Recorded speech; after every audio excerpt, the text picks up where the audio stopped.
नमस्कार। उम्मीद है आप सब अच्छे होंगे। मेरा नाम प्रखर श्रीवास्तव है। स्वागत करता हूं आप सभी का गुरु घंटाल में। और दोस्तों, आला रे आला जिन्ना आला, जो ये मोहम्मद अली जिन्ना है ना, आज हम इनके 14 पॉइंट्स के बारे में बात करेंगे। मतलब चौड़ में इन्होंने 14 पॉइंट्स रखे थे, जिसको मानने से इनकार कर दिया गया था। तब इनके अंदर पाकिस्तान का कीड़ा आ गया था। और फिर कुछ कीड़ा ऐसा होता है जो पूरी ज़िंदगी नहीं निकलता है, वही हुआ। तो आज हम जिन्ना के उन 14 पॉइंटों के बारे में जानेंगे जो जिन्ना ने रखा था, मगर इतिहास में उसको उतनी जगह मिलती है नहीं। मगर फिर भी जान लीजिए कि उस दौर में चौड़ में जिन्ना ने कौन से 14 पॉइंट रखे थे। अब देखिए, पाकिस्तानी मुझे गाली देंगे, मुझे पता है। इससे पहले मैंने वीडियो बना रखा था मुस्लिम लीग के ऊपर एंड तो वहाँ पे बहुत गालियाँ देते हैं कि तुमको कुछ नहीं पता, ब्ला ब्ला ब्ला। मतलब पाकिस्तान के लोग अब बताएंगे कि हिंदुस्तान के लोगों को नहीं पता। ये तो बहुत बड़ी बात है। चलिए ठीक है, कोई बात नहीं। तो शुरू करते हैं।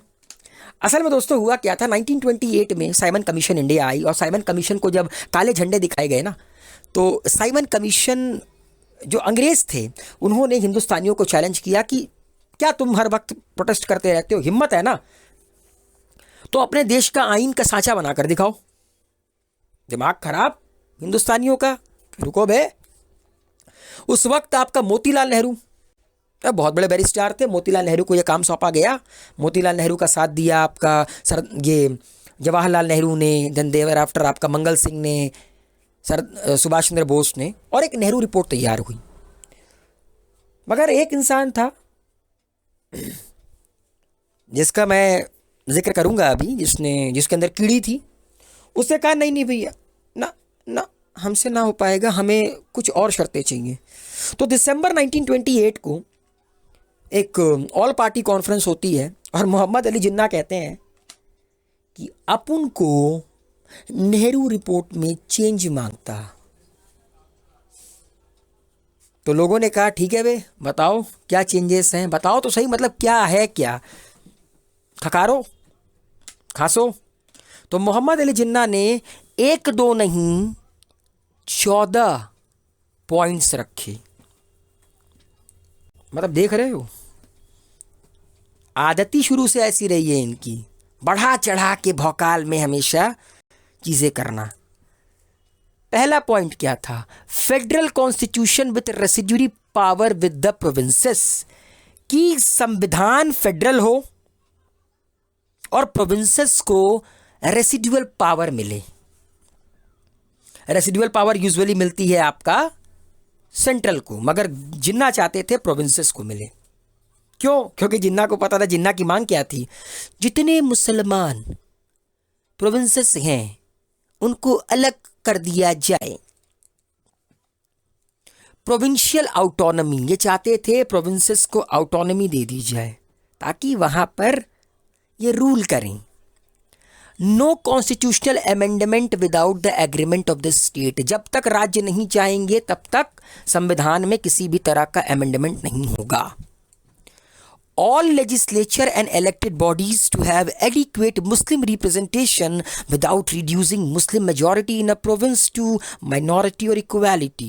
जितने भी लेजिस्लेचर हों या इलेक्टेड बॉडी हों, उनमें मुसलमानों की रिप्रेजेंटेशन एडिक्वेट हो, भरपूर हो।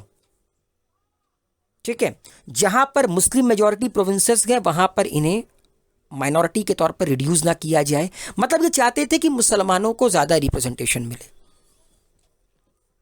जितनी भी सर्विसेज हैं, जितनी भी सेल्फ गवर्निंग बॉडीज हैं, वहां मुसलमानों को बढ़ चढ़कर रिप्रेजेंटेशन मिले।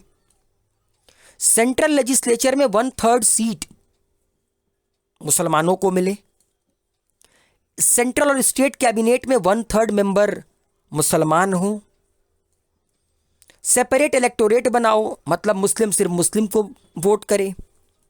No bill to be passed if any legislature if 3/4 of the minority community considered it against its interest, कि कोई भी बिल लेजिस्लेचर में पास नहीं होगा अगर 3/4 माइनॉरिटी कम्युनिटी उसके फेवर में नहीं होती है तो। एनी रीऑर्गेनाइजेशन ऑफ टेररिस्ट, देखिए मतलब पाकिस्तान का नाम ले रहा हूँ, टेररिस्ट मुंह पे आ रहा है।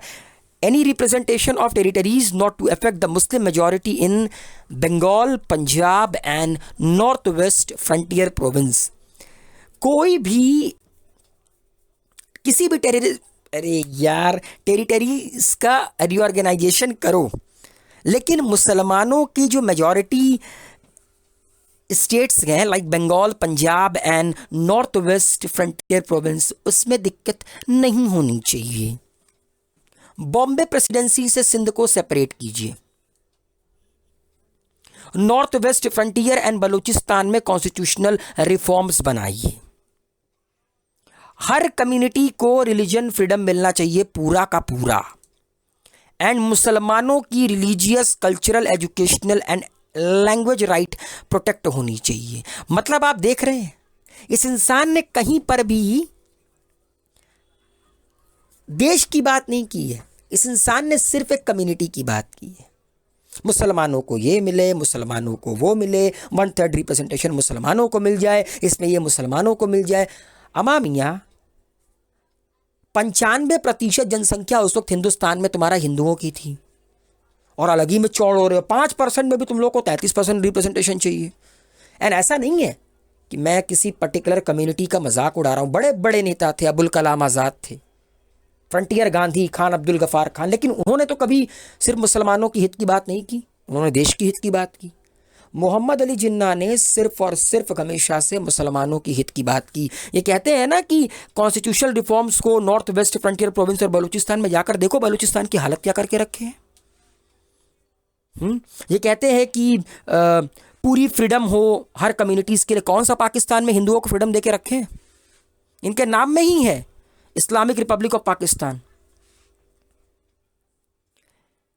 इन्होंने कहा कि प्रोविंशियल ऑटोनॉमी ले लो, बिना इनकी परमिशन के कुछ नहीं होना चाहिए। अरे भैया, बातें तुमने बहुत बड़ी बड़ी की, लेकिन जब खुद का देश बनाया तो खुद के देश में ये सब लागू किया। ये 14 पॉइंट जिन्ना को याद थे, कभी याद नहीं थे। ठीक है, और बार बार सोचिए, मेरे मुंह से टेरिटरीज की जगह टेररिस्ट निकल रहा है, तो इसका मतलब है कि जन्म टेररिस्टों का पाकिस्तान में ही होता है। ठीक है, ये बात दुनिया में किसी से नहीं छुपी हुई है। अगर यहीं पर जिन्ना देश की बात करते, सिर्फ मुस्लिमों की बात नहीं करते, जो बड़े मुस्लिमों के कहते नहीं है कि होंको बन के घूमते थे ना, कुछ नहीं कर पाए। And the most important thing, जब मोहम्मद अली जिन्ना ने इन सब चीज़ों को रखा ना, लोगों ने कहा ऐसा है बेटा, तुम्हारा हो गया दिमाग खराब। क्योंकि अगर हम तुम्हारी सारी बातें मान लेंगे ना, तो हिंदू महासभा कहेगी कि हिंदुओं की बात मानो, सिख कम्युनिटी के लोग कहेंगे सिखों की बात मानो। तब तो हो चुका आज़ादी, भाड़ में जाओ, ख़त्म करो, अंग्रेज़ों को रूल करने दो, ना हिंदुस्तान बने ना पाकिस्तान बने। तो ये जिन्ना की 14 शर्तें थीं, जिन्ना की 14 पॉइंट्स हैं, जिनको पहली फुर्सत में फाड़ के हवा कर दिया गया था। जिन्ना बहुत गुस्सा हुए। कर क्या लेते। तो इसी के साथ आप लोगों से विदा लेता हूं। उम्मीद है वीडियो आप लोगों को पसंद आया होगा। दबाकर वीडियो को लाइक, शेयर, कमेंट कीजिए। गुरु घंटाल को सब्सक्राइब कीजिए। बेल आइकन के बटन को प्रेस करना ना भूलिएगा। मस्त रहिए, खुश रहिए, चंगे रहिए। नमस्कार।